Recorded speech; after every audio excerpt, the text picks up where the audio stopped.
Bom, sejam bem-vindos a esta nossa segunda parte da nossa 12ª aula do curso de Filosofia Moderna do Instituto São João Crisóstomo. Faz parte do curso de Teologia para Leigos, né? Me chamo Cleibson Américo, sou professor de Filosofia e estamos nós aqui perseverando, né, tentando, né, entender, mergulhar na filosofia moderna e agora com uma ênfase um pouco maior ao René Descartes, desde a aula retrasada, na verdade, né? Vendo o René Descartes e algumas das ideias que o Descartes traz. E hoje a gente encerra essa temática do René Descartes para partirmos para outros pontos, né, da filosofia moderna. Eu terminei a primeira parte dizendo que é, a ideia do Descartes de Deus, a ideia que ele constrói de Deus, né, é, guarda bastante semelhanças com a ideia de Deus também construída por Santo Anselmo, né, o famoso argumento ontológico. E é dito que esse argumento ontológico tanto é de Santo Anselmo quanto também foi usado pelo René Descartes, né? E que o primeiro a se opor, né, a criticar, na verdade, essa ideia de Deus em Descartes foi, sobretudo, o Blaise Pascal, né? O Blaise Pascal vai construir, né, uma crítica à ideia, a ideia de Deus em Descartes, né, como uma ideia incompatível com a ideia cristã ou bíblico, né, teológica de Deus, como incompatível com a ideia monoteísta, né, do Deus judaico-cristão. O Blaise Pascal ele é contemporâneo, né, do Descartes, ele morre um pouquinho depois apenas, né? Enquanto que o Descartes morre em 1650, o Pascal morre em 1662. Então os dois são contemporâneos, né, e o Pascal ele morre um pouco depois do que o Descartes. O Blaise Pascal, né, que foi um filósofo e também matemático, ele está em processo de beatificação, inclusive, viu, gente? Não sei se vocês sabiam disso aí. O Blaise Pascal ele está em processo de beatificação. Ele também era um cristão muito piedoso, né, muito temente a Deus, né, enfim, né? Então ele exercendo a sua atividade de matemático, né, de filósofo, de físico, enfim, né? Ele se santifica, viu? Era um homem que vivia uma vida espiritual muito intensa. Olha aí, Marley, tá vendo que matemático também pode ser santo?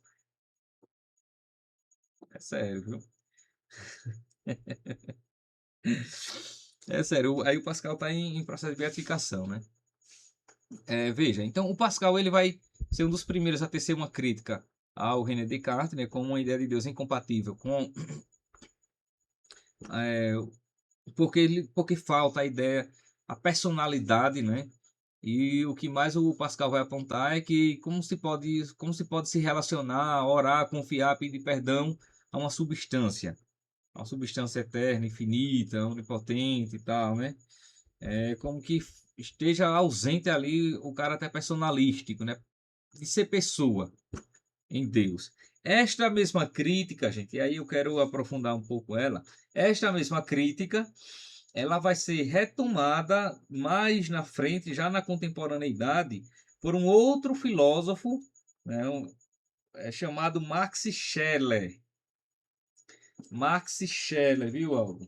Max Scheler. Deixa eu escrever o nome dele aí no chat. Max Scheler. O Max Scheler, o Max Scheler que morre em 1928, ele é do século passado. O Max Scheler, ele vai também tecer uma crítica ao Descartes, esta mesma linha da crítica do Pascal, e ele o faz nesta obra aqui, viu? Neste livro chamado Do Eterno no Homem. É uma obra de filosofia da religião, né? Do Eterno no Homem. Aqui o Descartes quer falar, o Descartes não, o Scheler é um filósofo alemão, Max Scheler. E cuidado para não confundir com o Schiller, que existe um Schiller. Isso aqui é o Scheler, Max Scheler. E ele, nessa obra do Eterno no Homem, ele está tratando sobre a experiência religiosa divina, sagrada, que está presente no homem. E veja, aqui ele vai, eu vou trazer apenas um pequeno trechinho, né, que está na página 349, né, dessa obra aqui do Eterno Homem, que é uma obra muito boa, viu? Muito boa, né, para você entender assim a, a filosofia da religião, né, no século passado, né, contemporânea, no âmbito da fenomenologia, e como ele, né, constrói a ideia de um Deus tentando se afastar das ideias que até então tinham sido construídas, sobretudo a ideia cartesiana. Não só cartesiana, também kantiana, né? O Max Scheler vai tentar se afastar disso. O Scheler, ele era originalmente de descendência judaica, né? E depois ele se converte ao catolicismo. Com, com 15 anos ele se converte ao catolicismo, gente, o Max Scheler, e fica no catolicismo até quase 50 anos, né? Perto de morrer, ele também se afasta do catolicismo, né? O Scheller tem esse episódio aí. Depois que ele se afasta do catolicismo, aí os últimos escritos de vida dele já traduz bastante esse afastamento da religião, né?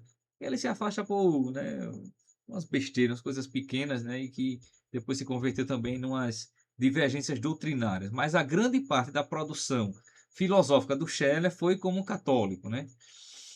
Inclusive, o Scheller, ele foi um filósofo personalista, ético, importante do século passado, gente. Quem escreveu uma tese filosófica, né, que é sobre o Max Scheller, né, que foi objeto de uma tese de doutorado em filosofia, analisando a ética de Max Scheller e a ética cristã, porque a grande ênfase, né, da produção filosófica do Scheller é em relação à ética. Em relação à ética, né? Um pouco sobre a antropologia filosófica, no pensamento acerca do homem, mas sobretudo a ética, né? O Scheller tem uma obra volumosa, gigantesca sobre ética, né? O que é ética? Que é esta obra aqui. O formalismo na ética e a ética material dos valores. É uma obra realmente muito grande, né? São cerca de 800 páginas, cerca de quase 800 páginas.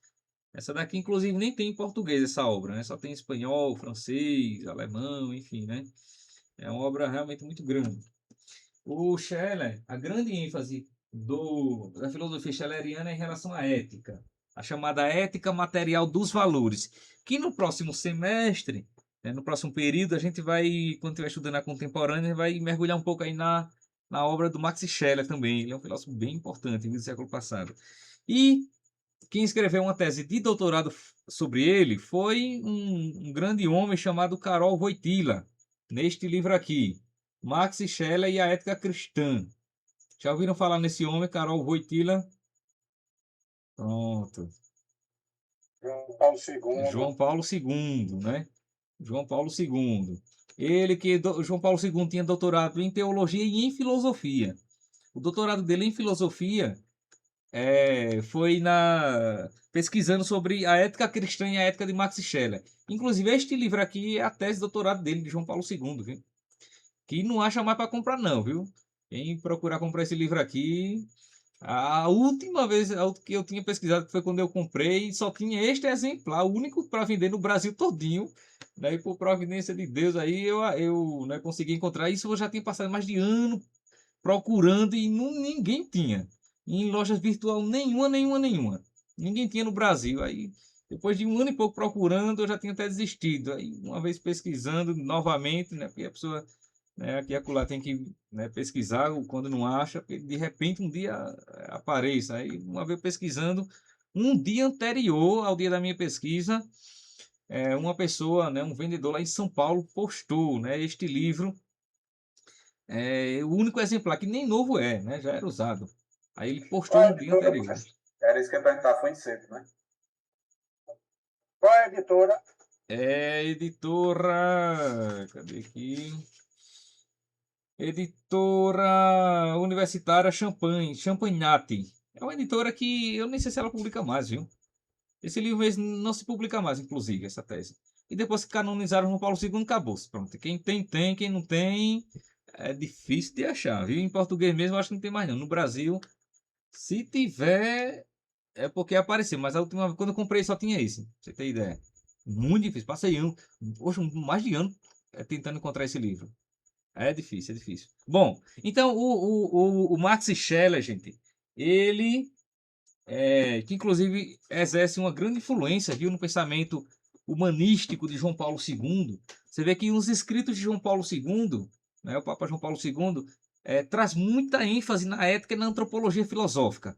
Pensamento sobre o homem, a ética, a moralidade, os valores humanos, a dignidade humana, né? Você vê que João Paulo II escreveu muito sobre isso, a dignidade humana. Ele tem documentos, tem livros, né, sobre a dignidade, né, sobre a corporalidade, né? Haja vista a teologia do corpo, né, de João Paulo II.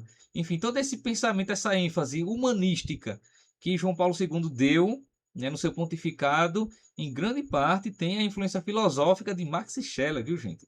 É uma influência muito grande aí, né, do pensamento schleriano, porque é de se perceber que os grandes teólogos, isso todos eles sem exceção, os grandes teólogos sempre têm alguma base filosófica por trás, sempre, sempre, sempre.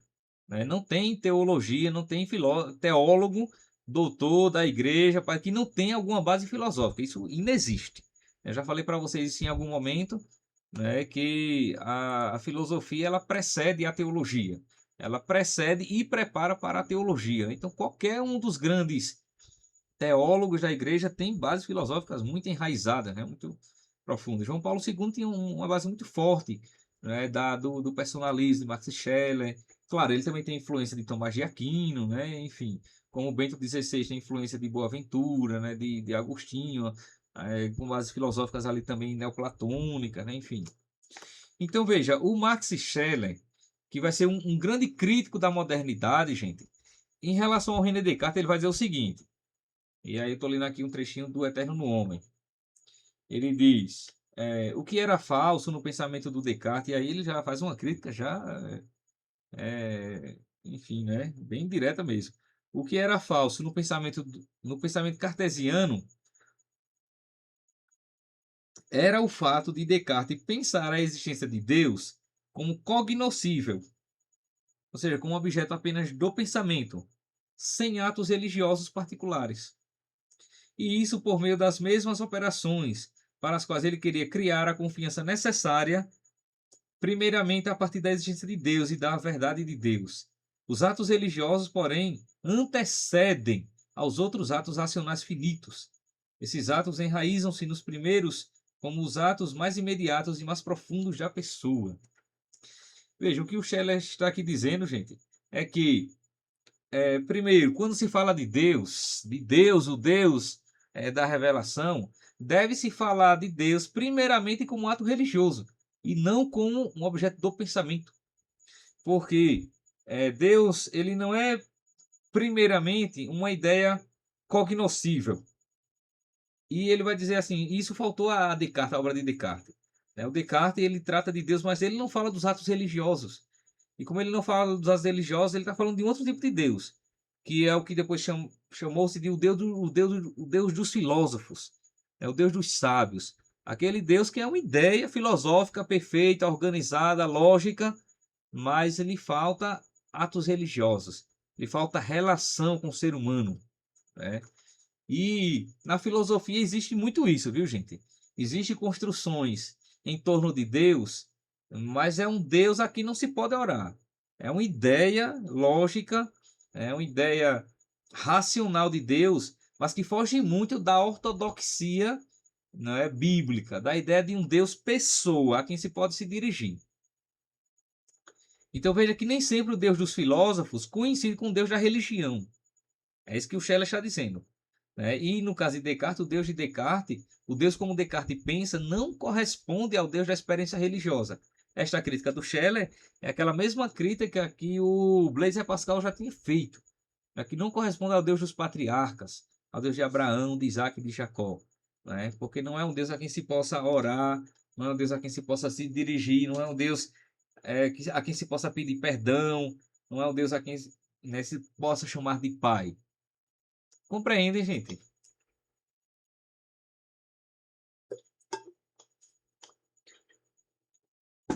Bom, agora, em todo caso, para além, né, da influência e das críticas que recaem sobre o René Descartes, Ele é um filósofo que influenciou muito a modernidade, viu? Muito. Tanto que ele é considerado o pai da filosofia moderna, né? Santo Anselmo é o pai da filosofia escolástica, e o Descartes é o pai da filosofia moderna, né? Todo mundo na modernidade, para mais ou para menos, direto ou indiretamente, segue René Descartes.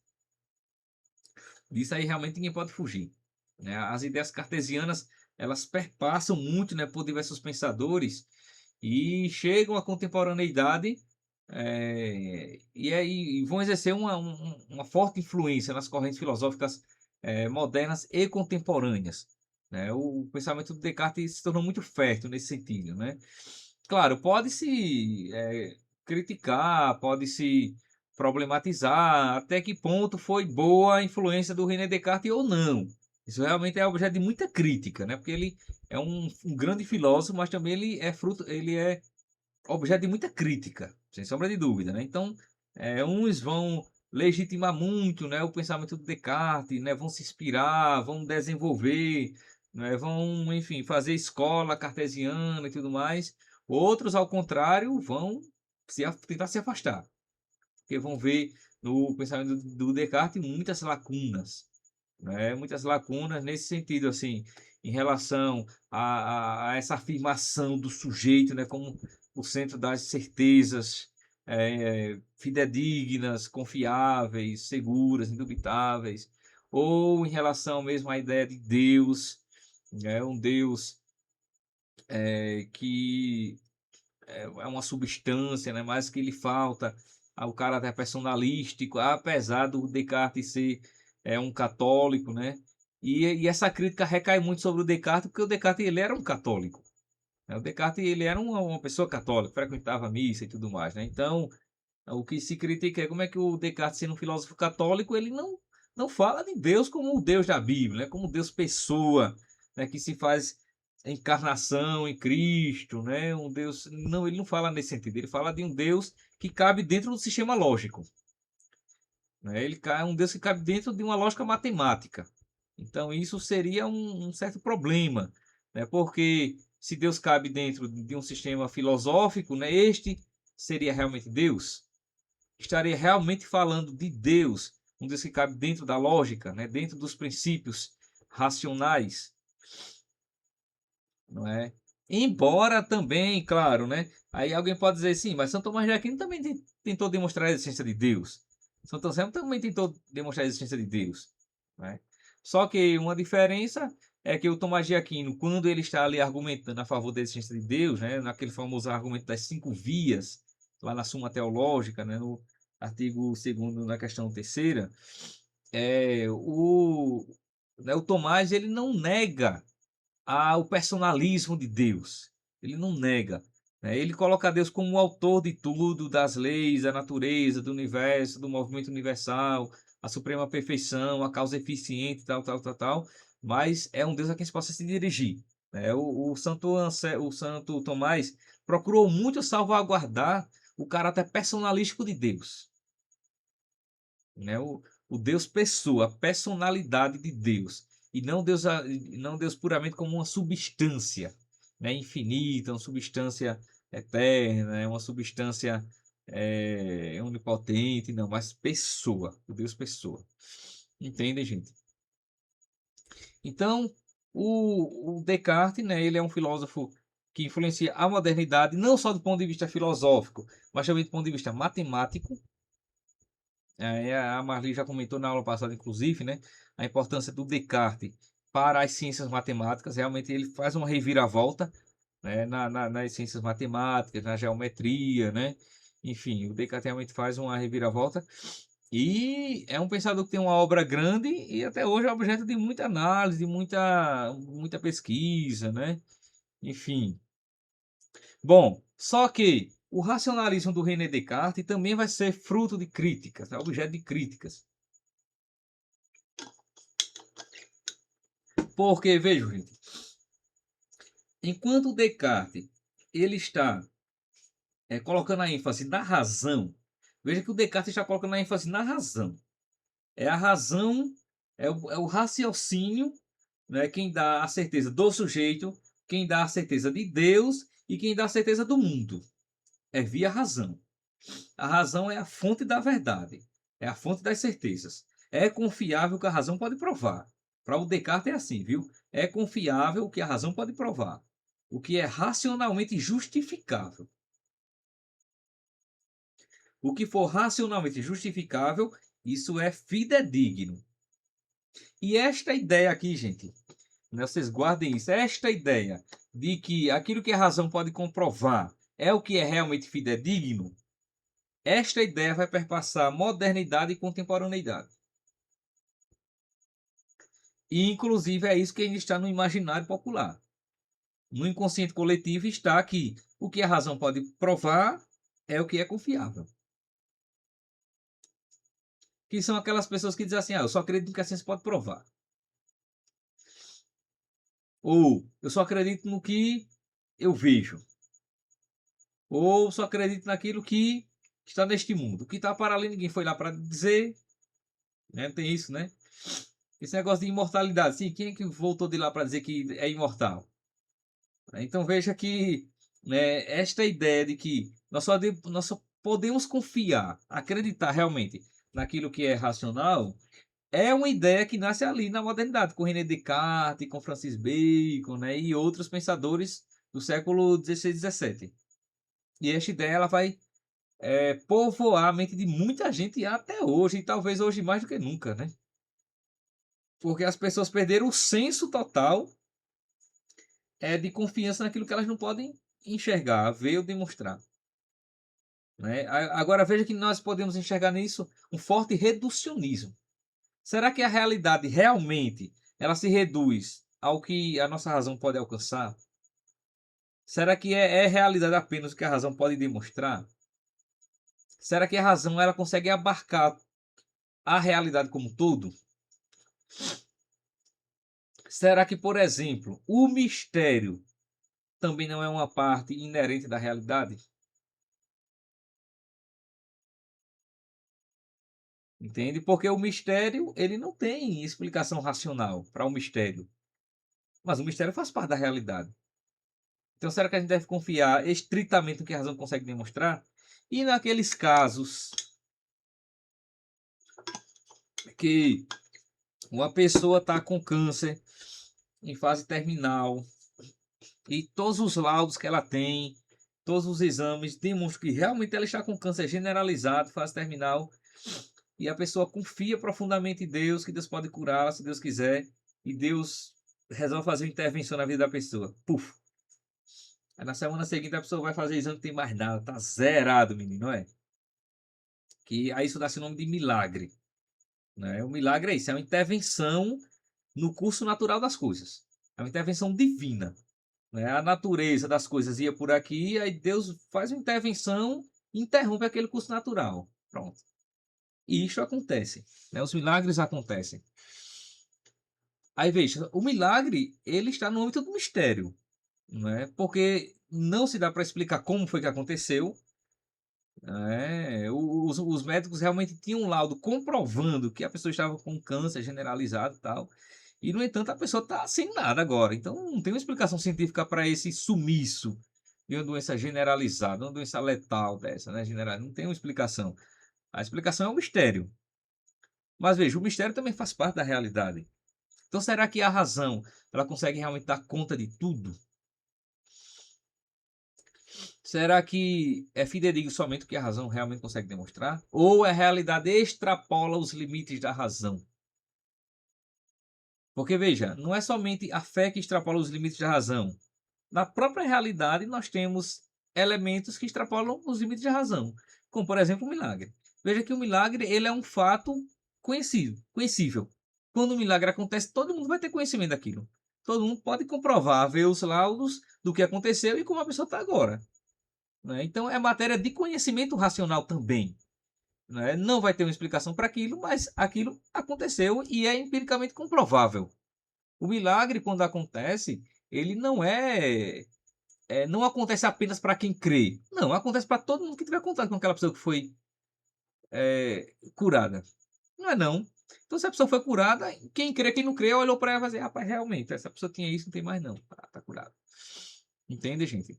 E o milagre, assim como o mistério, é parte da realidade, sendo uma intervenção de Deus no curso natural das coisas.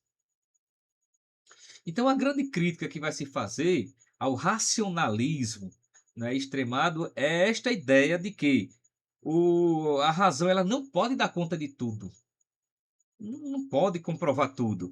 E não se pode confiar apenas no que a razão demonstra, porque a razão também ela é limitada. Agora veja, este racionalismo né, que surge ali com Descartes, né, e outros, este racionalismo ele vai evoluir, gente. Ele vai evoluir e uma forma mais eh, evoluída mesmo, né, mais ampliada de racionalismo, é quando nós chegamos no século XVIII com o iluminismo.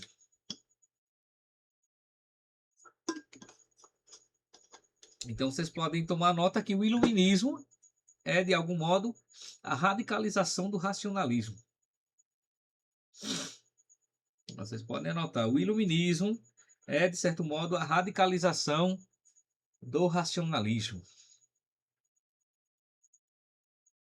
E aí podemos falar em que sentido, né, que o iluminismo ele é uma radicalização, uma ampliação, uma consolidação, um clímax do racionalismo. Porque se o racionalismo ele começa a implantar a ideia de que é fidedigno, que a razão pode demonstrar, né, o que a razão lógica pode demonstrar, o iluminismo vai ser essa confiança extremada na luz natural da razão.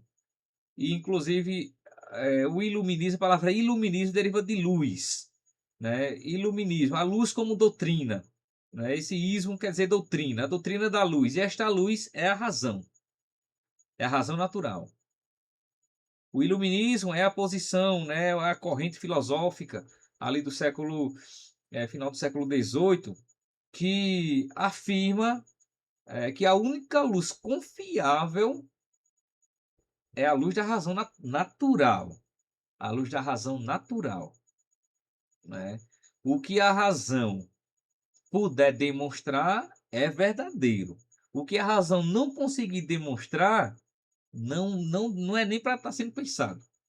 Porque tudo que se derive daí é apenas construção mental. É ilusão da razão. Então veja que em Descartes, gente, a gente ainda tem a ideia de Deus, né, como ideia metafísica. Mesmo um Deus substância e tudo mais, a gente tem a ideia de Deus. Agora, quando chega no iluminismo, esta ideia de Deus ela some. Por quê? Porque Deus não é mais um ente encaixável na razão. Não é mais um ente, um ser do qual a razão tem algo a falar. Como a razão não pode falar nada de Deus, porque não pode fazer demonstração empírica nenhuma de Deus, então Deus não pode ser objeto da razão. E a filosofia iluminista vai caminhar por aí.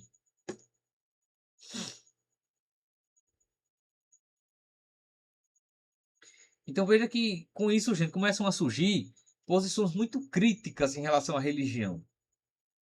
Veja que este racionalismo, quando evolui para um iluminismo, vai se tornar um movimento, e aí não só de ideias, mas depois vai se tornar movimento político, realmente, né? Movimento político e social muito crítico à religião.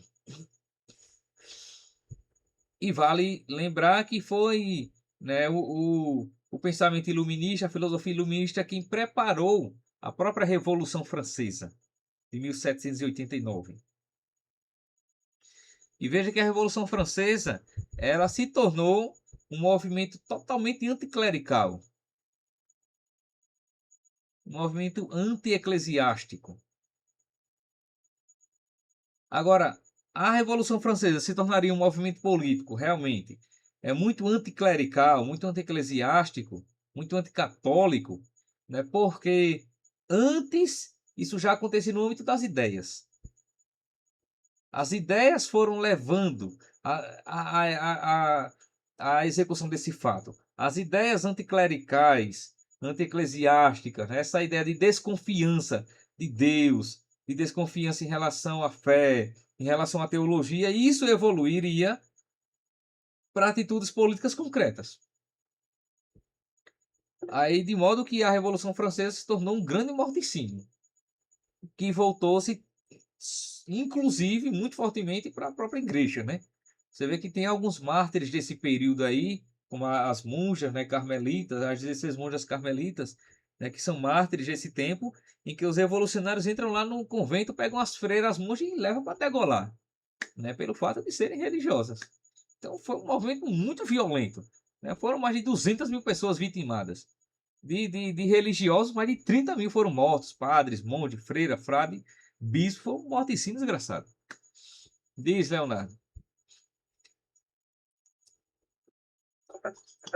Aproveitando a questão do nacionalismo, Revolução Francesa, e assim, paradoxalmente, essa função escritora tem uma verdade absoluta e o anticlericalismo produzido, né? Tem-se muita ideia de que esse racionalismo seria uma razão por razão. A Revolução Francesa, que procurou ali, né, foi um extremo misticismo, né, em que o padrão católico foi quebrado, mas o que a galera praticava, né, um aspecto de ocultismo pesado, né? Era. Pois é, isso é um paradoxo, né? Porque se por um lado havia ali realmente um ocultismo, um misticismo, né, hermetismo, enfim, né, um esoterismo muito forte, né, ali no século 17, 18. Por outro lado, isso voltou-se. Aí veja, é um movimento que, não, na verdade, não é um movimento necessariamente antirreligioso. É um movimento, sobretudo, anticristão. Porque outras formas religiosas, ainda que sem Deus, elas coabitam ali. Inclusive entre os revolucionários, né? Mas é a questão assim eclesiástica que se tornou o problema em relação à Revolução Francesa. Porque os revolucionários consideravam que a igreja estava em profunda comunhão com a monarquia.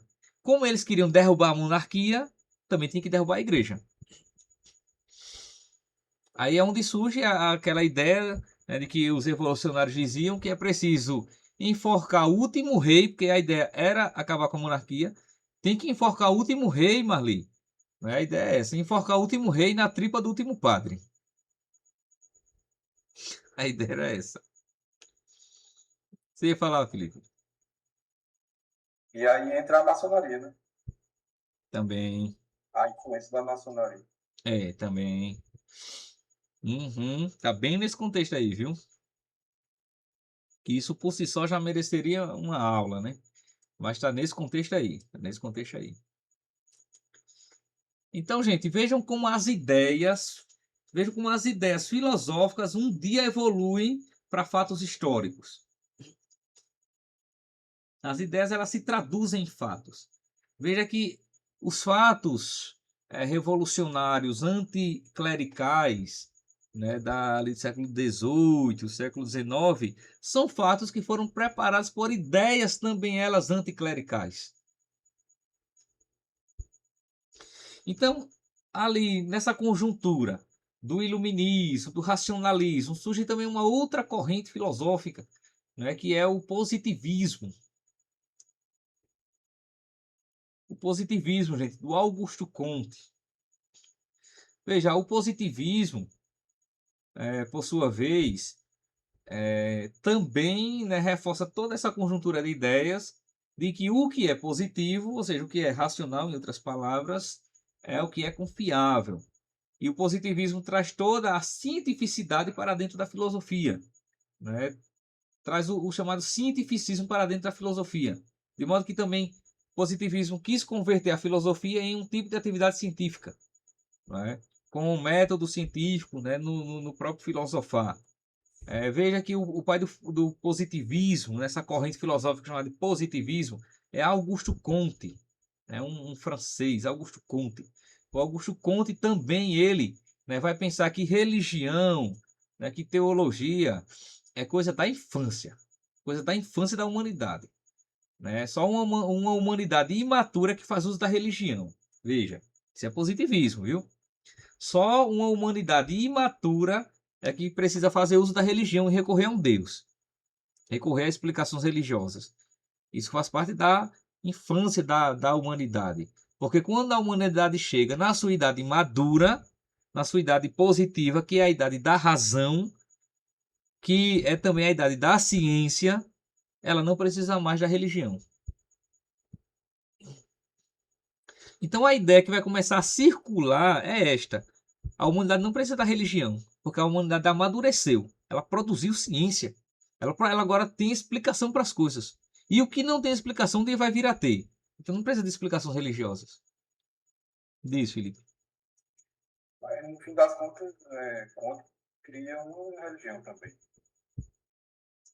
A religião positivista, que inclusive influenciou a proclamação da República. É, dizem, essa é uma das críticas realmente ao Comte, né? Que o Comte, querendo refutar tanto a religião, acaba convertendo, né, a sua filosofia num tipo religioso, né? Porque ele cria inclusive uma igreja positivista, né? Um catecismo positivista, né? E professar o positivismo. Enfim, é como se fosse uma religião sem Deus. Isso começa a surgir muito na modernidade, viu, gente? Tipos, formas religiosas sem Deus, né? Porque a ideia é tirar Deus, né? Não necessariamente no primeiro momento a religião, é tirar Deus, né? E depois se tira o Cristo, depois se tira a igreja, e depois se seculariza total. A ideia é essa. Então, primeiro se quer demonstrar que Deus não é uma ideia racional, não é uma ideia conhecível, não é um ente conhecível, porque a gente, pela razão, não pode falar nada dele, nem provar, nem refutar, então tem que simplesmente ignorar. Começa a surgir essa ideia. Depois, a ideia de que Jesus não é um salvador nem ressuscitou, é um personagem histórico, realmente existiu, né, como um profeta, um mestre, um sábio, mas que morreu realmente na cruz, mas não salvou, né? E depois a crítica se volta para a própria igreja, porque o que vai se alegar é a igreja sustenta uma grande mentira ao longo de séculos. Né? Vai se começar a dizer, olha, essa ideia da ressurreição é uma ideia que os apóstolos criaram. Os caras criaram a ideia da que Jesus ressuscitou porque estavam com saudades do mestre. Né? Estavam com saudades do mestre. E essa saudade foi que fez eles verem as aparições do ressuscitado e dizer que ele ressuscitou, né? Aí se diz, ressuscitou, mas no coração dos discípulos, né? Na mente dos discípulos, né? Veja, surge ideias como essa assim, né? E começam a circular. Diz, Leonardo. Bom, professor, eu lembrei até de nossas conversas aqui, né? Eu era ah, fascinado pelo alemão teólogo Rudolf Bultmann, né? Sim, E a influência do Bultmann é pesada, né? Embora tenha pegada romântica, né? Que sim, o Bultmann diz, "Ó, é impossível para o homem no século XX que está vivendo sob o domínio da eletricidade, né? Que ele está em restrição e afins, né? E a proposta dele era desmitologizar todo é. o Novo Testamento, né? E assim, foi tão legal entre aspas, né? Porque entre todo ortodoxo não se chegava a consenso, né? Porque a razão para um era uma coisa, a razão para outra era outra coisa, né? Interessante. Pois é, e o último está naquele contexto, né, que falamos na aula passada, brevemente, da teologia liberal, né, a lei do protestantismo, né, e nesse sentido a teologia liberal protestante colaborou muito com esse tipo de racionalismo, né, e quando começa a se empregar ali o método histórico crítico, né, para dissecar as Sagradas Escrituras, né, do seu aspecto espiritual, místico, né, então começa a se fazer uma leitura bíblica, gente, né, com as novas hermenêuticas, né, as novas formas de interpretação da Bíblia, né, os novos métodos de exegese, de hermenêutica. Então começa-se a interpretar os textos bíblicos como textos dissecados de qualquer espiritualidade, de qualquer tipo de sacralidade, né? E aí busca-se explicação para tudo no texto bíblico, mas explicações puramente racionais, né? Puramente contextuais, culturais, históricas, né? Dissecada de qualquer princípio espiritual salvífico, porque não precisaria mais disso, né? A razão teria chegado ao seu auge, né? E quem salvaria o homem era a própria razão. A ideia que surge é essa: quem salva o homem é a própria razão, né? E veja que quando nasce essa ideia de que a razão é quem salvaria o homem, né, o ser humano, uma vez que a razão, né, agora estava trazendo com a revolução científica, com a revolução tecnológica, a revolução industrial e tudo mais, a razão estava trazendo as respostas que o homem sempre quis, sempre almejou, sempre procurou, e isto seria o suficiente para descartar a religião, para o homem não precisar mais da experiência religiosa, porque agora as explicações que ele buscava, a razão tem. A ciência tem, a filosofia tem, né, a tecnologia tem, então não se precisaria mais recorrer a um divino que ninguém sabe onde é que está, porque a ciência agora tem a explicação para as coisas. Então a ideia que começa a surgir é essa. E aí correntes como o deísmo, né, como o agnosticismo se torna muito forte, né, e aí depois começa a evoluir para um ateísmo, né, esse ateísmo se torna um ateísmo materialista, né? E, enfim, as correntes contemporâneas, né, da filosofia, em grande parte, também vão reforçar isso aí, né, muitas delas, né, como o materialismo histórico, né, dialético, né, do Marx, né, e de outros, né, vão reforçar bastante, né, esta ideia. Então, veja, gente, um racionalismo que surge lá 3 séculos atrás tem diversos desdobramentos, até chegar a essa ideia de negar totalmente aquilo que é espiritual, que é metafísico, né, que é teológico, e afirmar apenas aquilo que é racional. E com aquilo que é racional, aquilo que é material. Porque as correntes materialistas afirmam que a realidade verdadeira é a realidade material, é o que nós temos. Então, se o homem tem que buscar felicidade, tem que ser neste mundo. Se o homem tem que procurar sentido, tem que ser neste mundo. Não adianta, né, estar procurando felicidade no além, porque não há este além. Tu tem que buscar neste mundo. As respostas para tudo, a felicidade tem que estar neste mundo, né? Então veja que nesse sentido a ideia de correntes como o marxismo, por exemplo, parte muito dessa premissa. Nós temos a realidade material, esta daqui, a realidade é dotada de muitas desigualdades econômicas, de muitos problemas sociais, e se o homem quiser ser feliz, tem que resolver isso aqui. Não adianta ele estar esperando felicidade no além. Não há o além. Há a realidade histórica. Então o homem tem que procurar felicidade aqui. Entende, gente? Que é este mesmo pensamento materialista que vai entrar em algumas correntes protestantes, né? E que também vai entrar em parte do catolicismo já do século XX, via teologia da libertação, que a gente mencionou na aula passada brevemente, que é este pensamento. Veja que os teólogos da libertação pensavam exatamente nesta linha assim, né, do materialismo, que os problemas sociais e econômicos são os problemas fundamentais. Então não adianta o homem estar rezando, rezando, rezando, se não resolve os problemas sociais. Então primeiro resolve os problemas sociais, para depois sim, né, ir lá pensar, né, na experiência religiosa. Né? As questões sociais antecedem as questões religiosas, né, nesta corrente da teologia da libertação. Então o materialismo é muito presente ali, entende? É muito presente. Então não dá para estar ansiando uma felicidade no céu, no outro mundo, não. Não, a felicidade tem que ser aqui. E para essa felicidade chegar, para o reino de Deus chegar, tem que acabar com os problemas sociais, a desigualdade e tudo mais.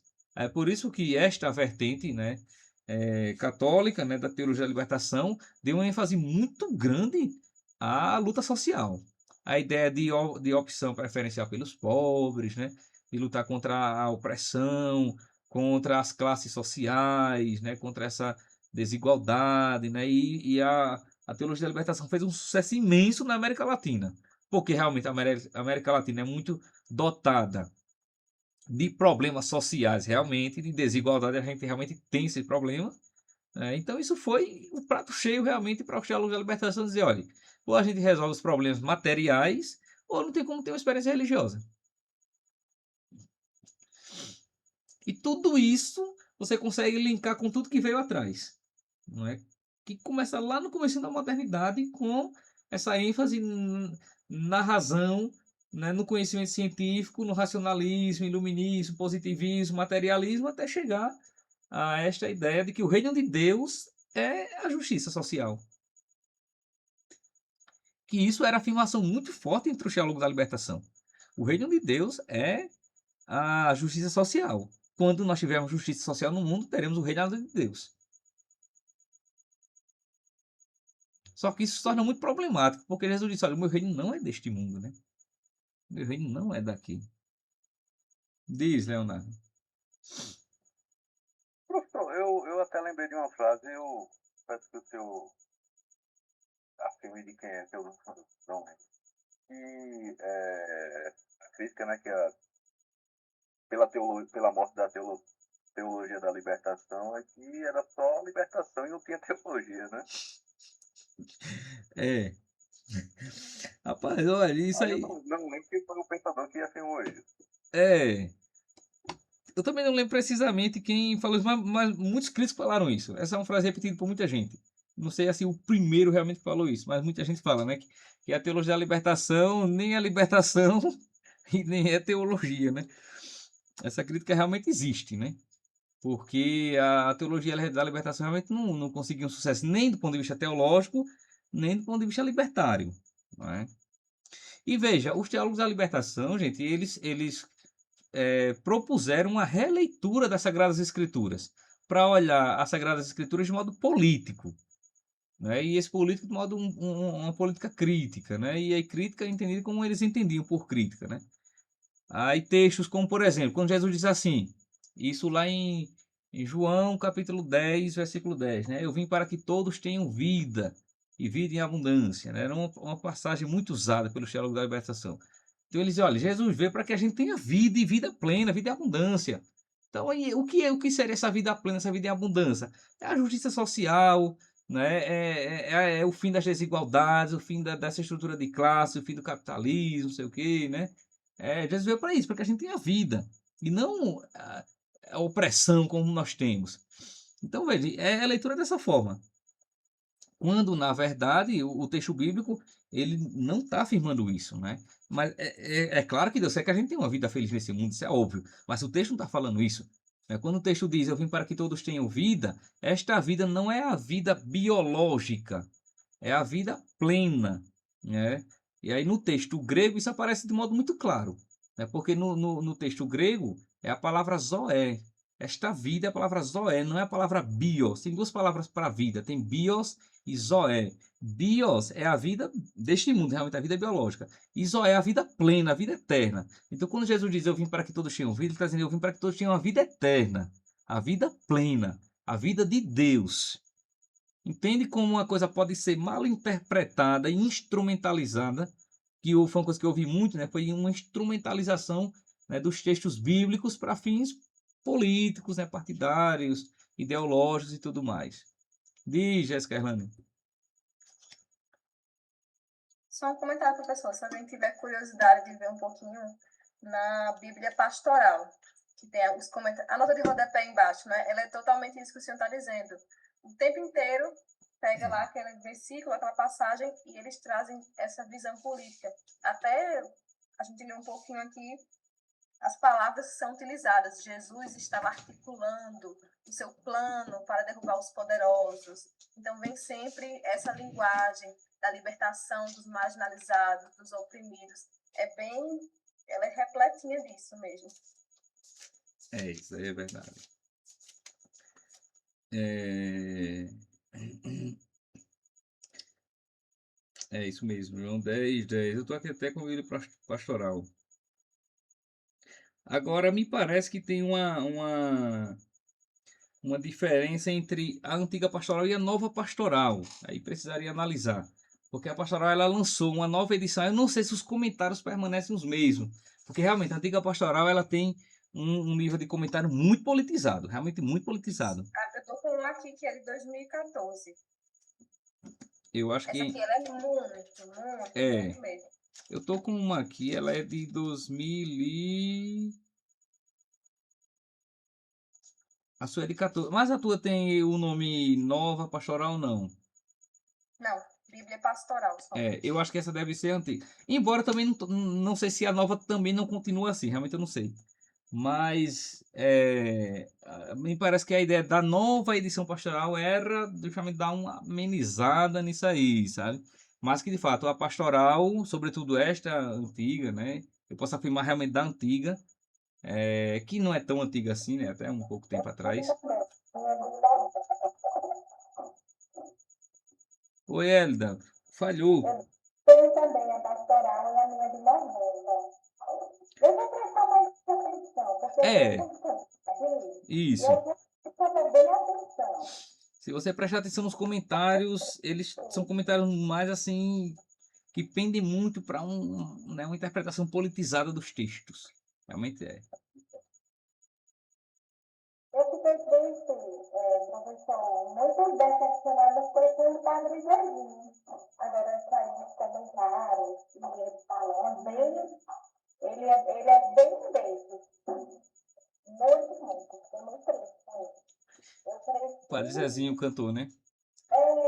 padre, eu cresci ouvindo, escutando até respeito, aí de repente, é muito triste.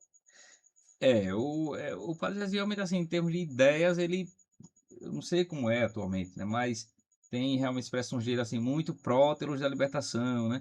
Embora, claro, o Padre Zezinho né, um grande homem, um grande compositor, né? Um grande homem de Deus, mas realmente tinha essas ideias na cabeça, né? Vamos ver, É, infelizmente. uhum, Para a igreja, né? uhum, Que a gente fica eu fico triste. isso. Embora, claro, né, o Padre Zezinho ele não é assim, nenhum teólogo da libertação, né, como não se pode equiparar aos outros. Realmente ele é um homem que tinha muita sensatez, assim, né? Contribui, assim. É. Agora sim, eu acho que talvez a preocupação do Padre Zezinho era mais com a questão realmente social, que é uma questão realmente de se preocupar, mas uma questão social né, acabou que identificou muito essa carência realmente, né, de uma justiça social maior com a luta dos teólogos da libertação da década de 60 e 70, né? É um negócio realmente assim que assim, não daria para analisar aqui não, não teria condições suficientes para analisar as expressões todas dele não, né? Ele como compositor realmente é muito bom, né? Agora, como teólogo, realmente, eu também não li assim os livros dele, né? Então, eu conheço algumas expressões, algumas falas, assim, teria muita condição de fazer uma análise mais precisa, assim, né, da obra dele, não. Porque ele é autor de muitos livros, né? Não sei como é que isso se traduz na escrita dele, entende? Bom, então é isso, gente. Mais questões, mais comentários, dúvidas, acréscimos. Professor, aquele livro de Carol Wojtyla, como é o título dele? Max Scheler e a ética cristã. Max Scheler e a ética Obrigado. cristã.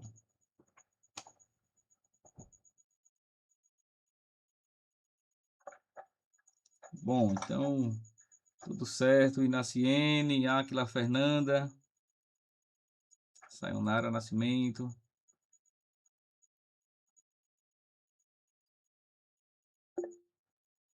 Diz, Inaciene.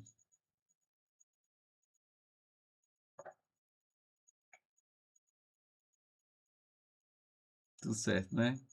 Então tá.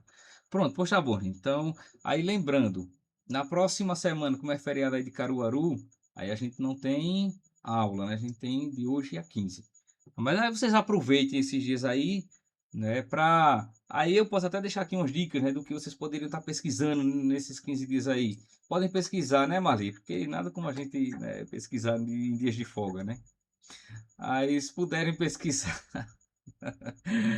né, tu tá sem o áudio, sem o áudio, Marli. Eu estou dizendo, pesquisar é excelente. A gente aprende, a gente analisa, agora transcrever que é a conversa. Aí, aquelas perguntinhas suas que deixam doido, Aí ele vai pesquisar, pode mandar que eu pesquiso. Olhe, algumas dicas aí que vocês podem. Falo, analiso. Isso. Vocês podem estar pesquisando sobre positivismo e sobre iluminismo. Pesquisa sobre essas duas coisas. Né? Vai ser muito bom. Vocês vão, né, dar uma viajada muito boa nisso aí para entender mais a modernidade e a contemporaneidade. Positivismo e iluminismo. Porque na próxima aula a gente vai retomar um pouco sobre isso aí. Positivismo e iluminismo. E o senhor falou aí da substância, não foi? A ideia da substância em Descartes. É isso. Aí eu me lembrei de um poema de Augusto dos Anjos, que é Monólogo de uma Sombra. Eu vou até procurar ele. Ele fala disso aí, me lembrei quando você falou. Que Augusto dos Anjos fala disso, a substância. Depois os colegas podem até pesquisar na internet. Monólogo de uma Sombra, no título do poema. Quando você achar, coloca lá no grupo, Aldo. Dá uma Tá certo. pensada juntos lá, viu? Tá bom. Pronto, pois tá bom então, gente. Então vocês, né, fiquem em paz, né? Descansem, e aproveitem para dar uma estudada aí, uma pesquisada. E a gente se encontra, tá certo? Então fiquem em paz, viu? O Senhor os acompanhe. Tchau, tchau. Boa noite.